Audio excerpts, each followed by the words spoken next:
2009 সাল 25 ফেব্রুয়ারি সকালে কলঙ্কজনক ঘটনার সাক্ষী হয় দেশের মানুষ।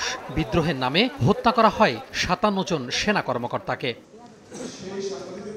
বিডিআর হত্যাকাণ্ডের ঘটনায় গঠিত জাতীয় স্বাধীন তদন্ত কমিশনের তৃতীয় সংবাদ সম্মেলন জানানো হয়, ঘটনার সময় আইনশৃঙ্খলা বাহিনীর নিষ্ক্রিয়তা ও গোয়েন্দা সংস্থাগুলোর ব্যর্থতায় ভয়াবহ রূপ নেয় পিলখানা হত্যাকাণ্ড। কমিশন প্রধান জানান, এ হত্যাকাণ্ডে তৎকালীন গুরুত্বপূর্ণ রাজনৈতিক কিছু ব্যক্তির সংশ্লিষ্টতা পাওয়া গেছে। প্রাপ্ত তথ্য উপাত্ত থেকে তৎকালীন রাজনৈতিক নেতৃবৃন্দের নানা মাত্রায় সংশ্লিষ্টতার যথেষ্ট তথ্য প্রমাণ পাওয়া গেছে। পিলখানায় সংঘটিত এই হত্যাকাণ্ডটি একটি দীর্ঘমেয়াদী ষড়যন্ত্রের ফল হিসেবে কমিশনের কাছে প্রতীয়মান হয়েছে। তৎকালীন সশস্ত্র বাহিনীর কমান্ড ও আইন শৃঙ্খলা রক্ষাকারী বাহিনীগুলো সময়মতো সিদ্ধান্ত গ্রহণ করেনি।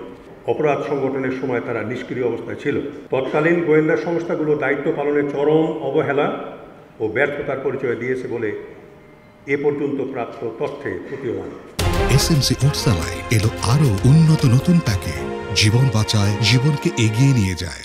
হত্যাকাণ্ড সংঘটিত হওয়ার পর ঘটনার কারণ ভিন্ন খাতে নেয়ার জন্য চাল ডাল কর্মসূচি, জঙ্গিবাদের সংশ্লিষ্টতা এবং মাদ্রাসায় পড়াশোনা সম্পন্ন করা জনবল নিয়োগের মতো বিভিন্ন বিষয় প্রচার করা হয়। তদন্তকে ভিন্ন খাতে প্রবাহিত করবার জন্য জঙ্গিবাদকে আনার চেষ্টা করা হয়েছে। মাদ্রাসার ছাত্রদেরকে ব্যাপকভাবে বিডিআরে নেওয়া হয়েছে 35%-এর মতো, এরকমও কথা বলা হয়েছে, কিন্তু পরে সেগুলো দেখা গেছে 12%-এর বেশি নয়। চাল ডালের বিষয় যেগুলোকে বেশি গুরুত্ব দিয়ে দেখার চেষ্টা করে তদন্ত এবং বিদেশি ষড়যন্ত্রের বিষয়টাকে উপেক্ষা করার চেষ্টা করা হয়েছে। দুটো তদন্ত প্রতিবেদনে বলা হয়েছে আরও তদন্ত প্রয়োজন, আরও তদন্ত প্রয়োজন, আরও তদন্ত প্রয়োজন, প্রায় সব ক্ষেত্রে। কিন্তু আমরা এই কথা বলবো না, আমরা ফাইনাল উত্তর দেব, চূড়ান্ত উত্তর দেব। এখনও 50 জনের সাক্ষ্য গ্রহণ এবং কিছু বিদেশি দূতাবাস ও সংস্থার কাছ থেকে তথ্য সংগ্রহ বাকি থাকায় আগামী 30 সেপ্টেম্বর পর্যন্ত চূড়ান্ত তদন্ত প্রতিবেদন দাখিলের সময় বাড়ানোর অনুরোধ করা হয়েছে বলে জানায় কমিশন।